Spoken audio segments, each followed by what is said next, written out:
Llamemos a los ángeles de Dios y al Espíritu Santo. Ángeles de Dios, vengan y tomen mi frente para imprimir en mí el Espíritu Santo, y así infundirme la luz para poder comprender las verdades y el bien que estos escritos contienen. Luz de la sabiduría eterna, revélame el misterio de Dios Padre y Dios Hijo, unidos en un solo amor.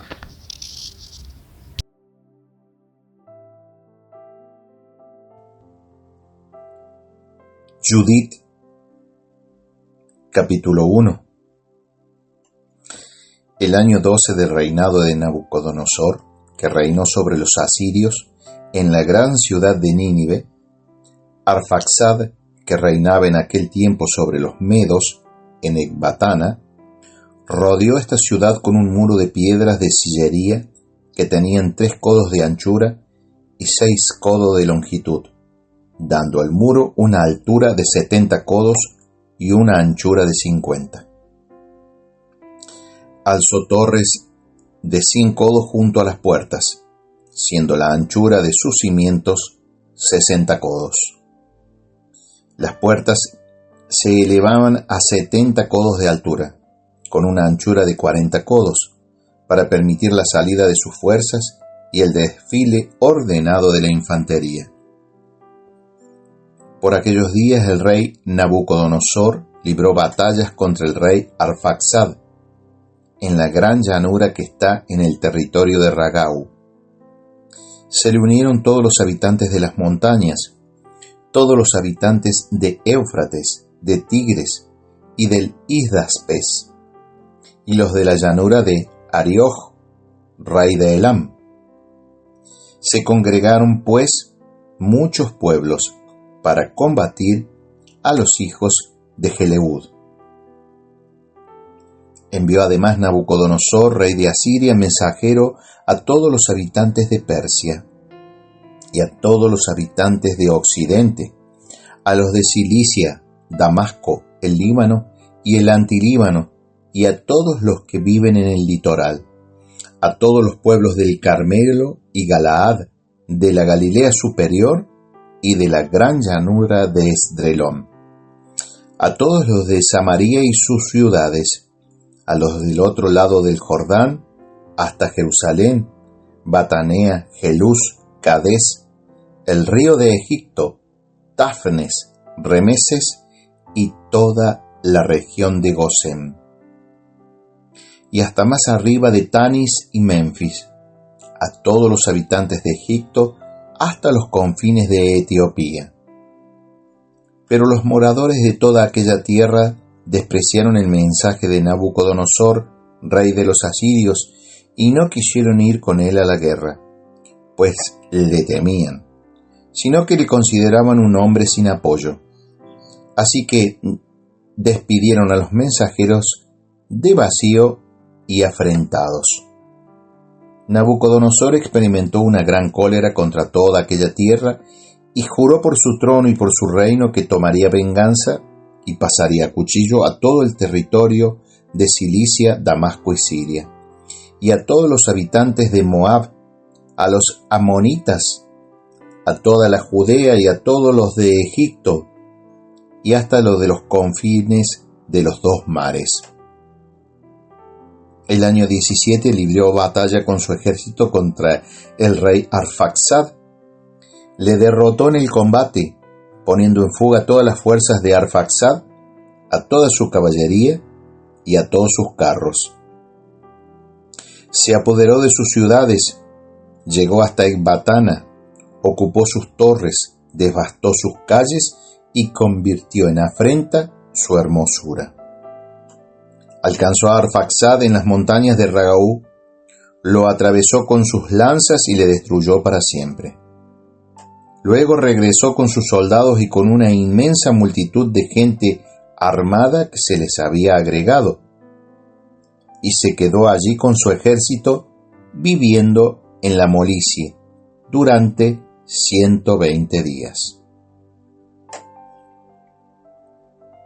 Capítulo 2. El año 18, el día 22 del primer mes, se celebró el consejo en el palacio de Nabucodonosor, rey de Asiria, en orden a la venganza que había de tomarse a toda aquella tierra, tal como lo había anunciado.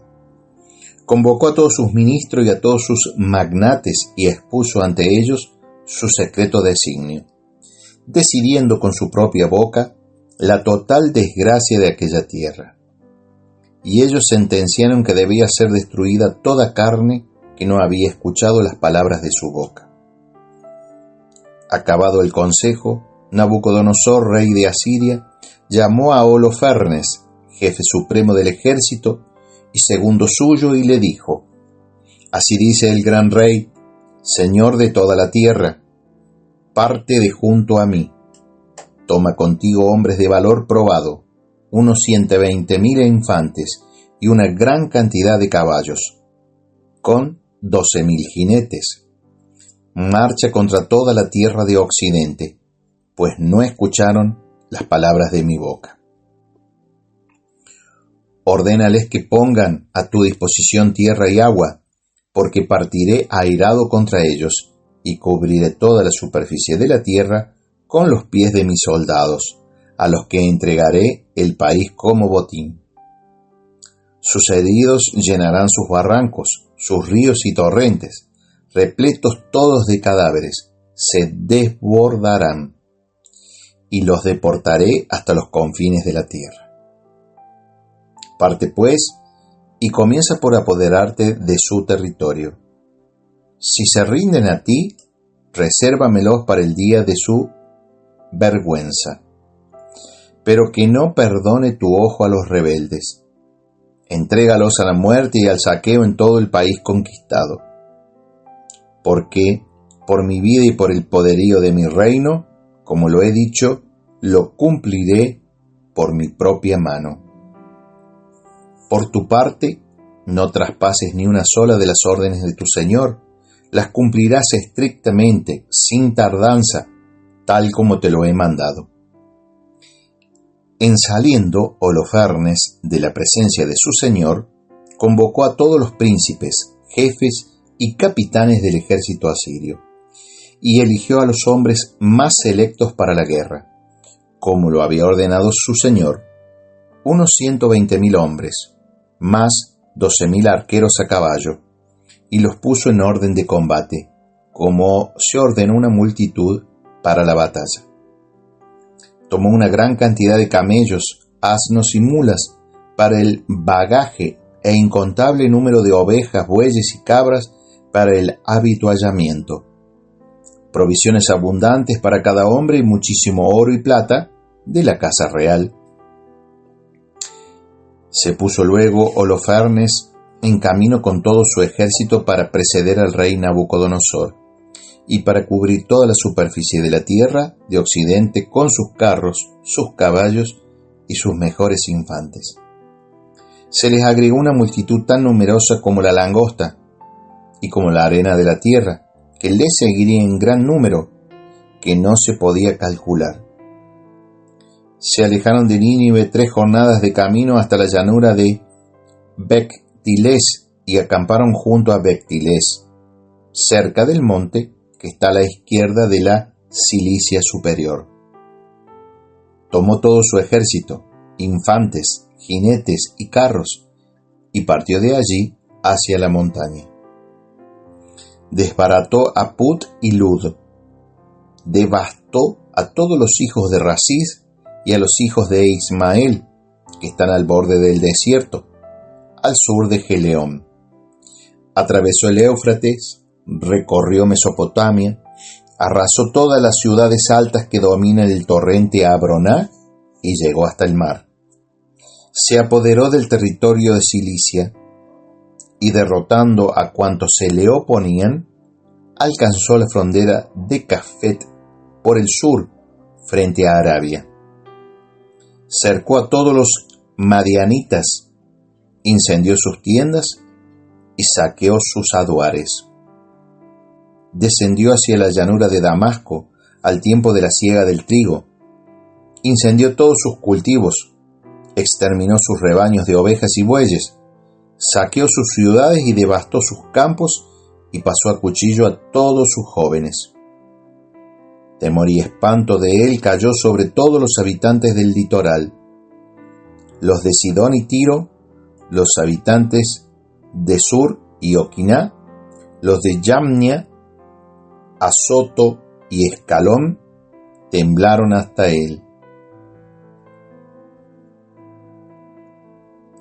Capítulo 3. Entonces le enviaron mensajeros para decirle en son de paz: Nosotros, siervos del gran rey Nabucodonosor, nos postramos ante ti. Trátanos como mejor te parezca. Nuestras granjas y todo nuestro territorio, nuestros campos de trigo, los rebaños de ovejas y bueyes, todas las majadas de nuestros campamentos están a tu disposición. Haz con ellos lo que quieras. También nuestras ciudades y los que habitan son siervos tuyos. Ven, dirígete a ellas y haz lo que te parezca bien. Los enviados se presentaron ante Holofernes y le comunicaron estas palabras.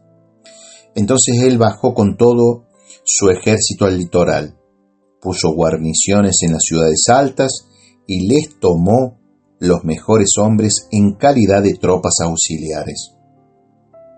Los habitantes de las ciudades y todos los de los contornos salieron a recibirle con coronas y danzando al son de tambores.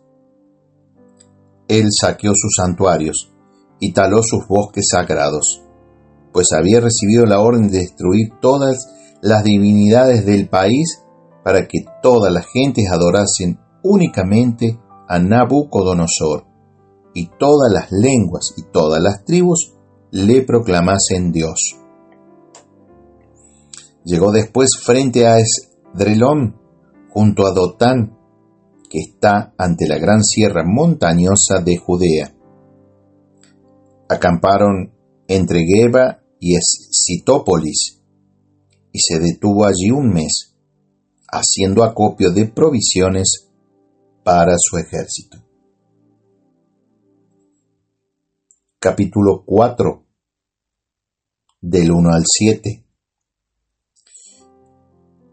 Los israelitas que habitaban en Judea oyeron todo cuanto Holofernes, jefe supremo del ejército de Nabucodonosor, rey de Asiria, había hecho con todas las naciones, cómo había saqueado sus templos y los había destruido.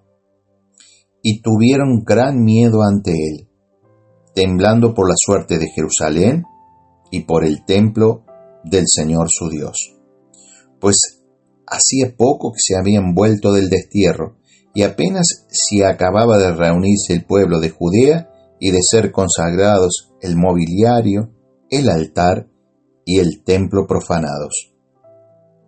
Pusieron pues sobre aviso a toda la región de Samaria, a Coná, Bet-Jorón, Belmaín, Jericó, y también Joba, Esorá y el valle de Salem, y ocuparon con tiempo todas las alturas de las montañas más elevadas. Fortificaron los poblados que había en ellas e hicieron provisiones con vistas a la guerra, pues tenían reciente la cosecha de los campos. El sumo sacerdote Joyaquín, que estaba entonces en Jerusalén, escribió a los habitantes de Betulia y de Betomestain, que está frente a Esdrelón, a la entrada de la llanura cercana a Dotán, ordenándoles que tomaran posiciones en las subidas de las montañas que dan acceso a Judea, pues era fácil detener allí a los atacantes por la angostura del paso que sólo permite avanzar 2 hombres de frente. Palabra de Dios, te alabamos, Señor. Proverbios, capítulo 23, versículo 1 a 18. Si te sientas a comer con poderoso, mira bien al que está frente a ti, refrena tu voracidad.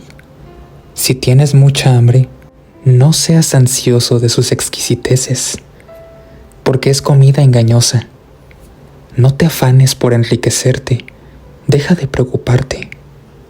Apartas tu mirada y no queda nada, pues echa alas como águila y vuela hasta el cielo. No te sientes a comer con el tacaño, ni codicies sus exquisiteces, porque son como un pelo en la garganta. Te dice, come y bebe, pero piensa otra cosa. Vomitarías lo que has comido y malgastarías tus palabras amables. No hables a oídos del necio, porque despreciará tus sensatas palabras. No desplaces los linderos antiguos, ni invadas el campo del huérfano, porque su defensor es poderoso y defenderá su causa contra ti. Aplica tu mente a la instrucción y tu oído a las palabras de la experiencia. No ahorres castigo al muchacho, pues no morirá porque lo azotes con la vara. Si lo azotas con la vara, salvarás su vida del abismo. Hijo mío, si tu corazón se hace sabio, se alegrará también mi corazón, y disfrutarán mis entrañas, cuando tus labios hablen correctamente. No tengas envidia de los pecadores, sino del temor de Yahvé en todo momento, porque así tendrás futuro, y tu esperanza no será defraudada. Gloria al Padre, al Hijo y al Espíritu Santo, como era en un principio, es ahora y siempre por los siglos de los siglos. Amén.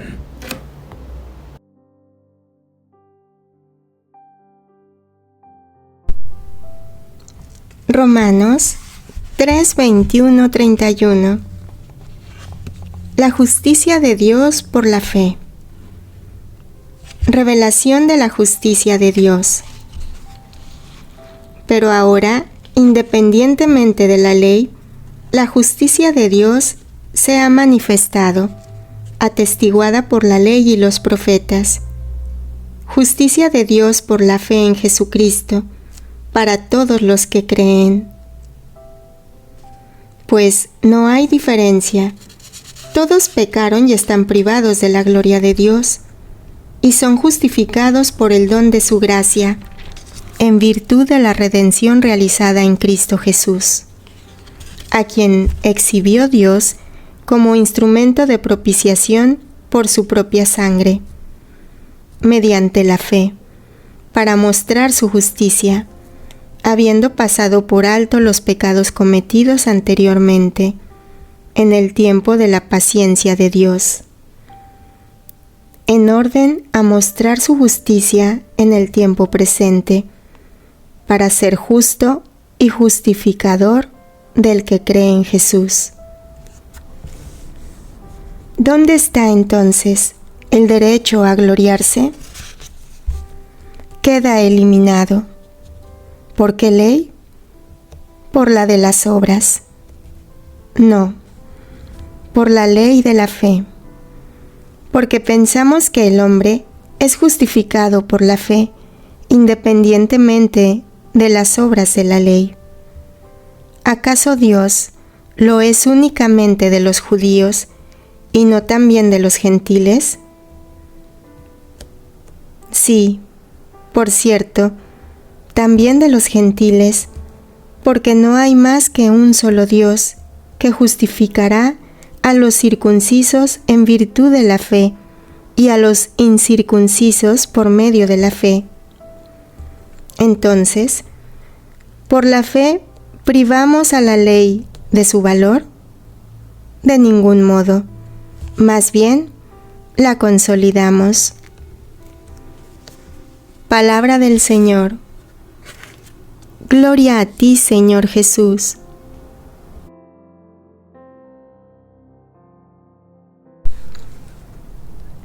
Reflexión, día 216. Cuando estamos en peligro, es cuando más necesitamos dirigirnos al Señor. Los israelitas, en la narración de Judith, están contra la pared. El general enemigo, Holofernes, está causando estragos en muchas ciudades y tierras, y está en camino para atacarlos. Se preparan para la guerra, fortificando cimas y almacenando alimentos. pero también, como veremos mañana, suplicando ante el Señor. Todo israelita y toda mujer y todos los niños que vivían en Jerusalén se postraron ante el templo. Se cubrieron la cabeza de ceniza y se pusieron vestidos de saco en presencia del Señor.